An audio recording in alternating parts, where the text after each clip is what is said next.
Watch that one play out. Meanwhile, in Oregon, the Democratic governor and 2 U.S. senators are criticizing President Trump for sending federal officers to Portland to deal with protests that have been, quote, totally out of control.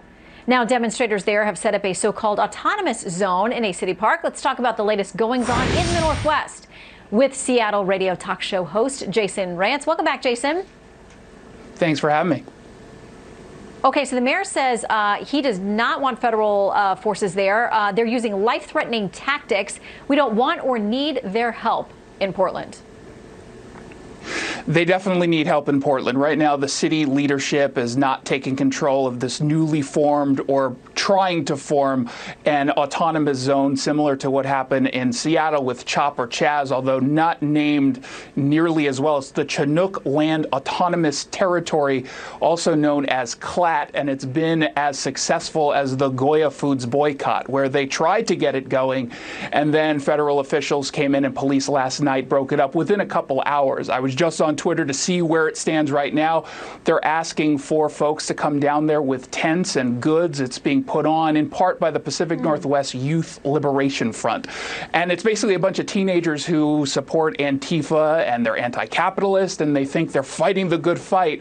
Meanwhile, federal officials are saying, look, you can't just take over our buildings. You're not going to be able to destroy our buildings. We're going to push back and we're going to make arrests, even though the city of Portland doesn't want to. Well, and this has been going on for weeks, these demonstrations, and some of that, we covered that when there was the real spike of looting and fires and all kinds of things across the country we're covering. Portland was part of that mix, but while much of the country has died down, Portland has not, and it's not gotten as much attention that, I mean, there's been a lot of violence there on a pretty regular basis over the last several weeks. Yeah, we're about 6 weeks in, and I think part of it might be inspired by the fact that they keep getting allowed to do this, right? When you don't have anyone to step in to say you have to actually follow the law, well, lawlessness begets more lawlessness, and maybe a little bit having to do with Portland not getting the attention that CHOP in Seattle got. They decided to step up. And to be truthful, I mean, look, Portland and Seattle share a lot of the same type of Antifa folks, the activists, and they go from city to city. And so, you know what? There's not a lot going on right now in Seattle, so they went down to Portland in part to continue the cause. But this has nothing to do with George Floyd. It has everything to do with pursuing a socialist and progressive agenda. They're just utilizing Black Lives Matter right now, exploiting it for political ideological gain. Yeah.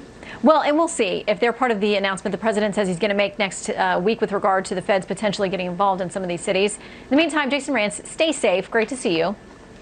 Thank you. Good to see you.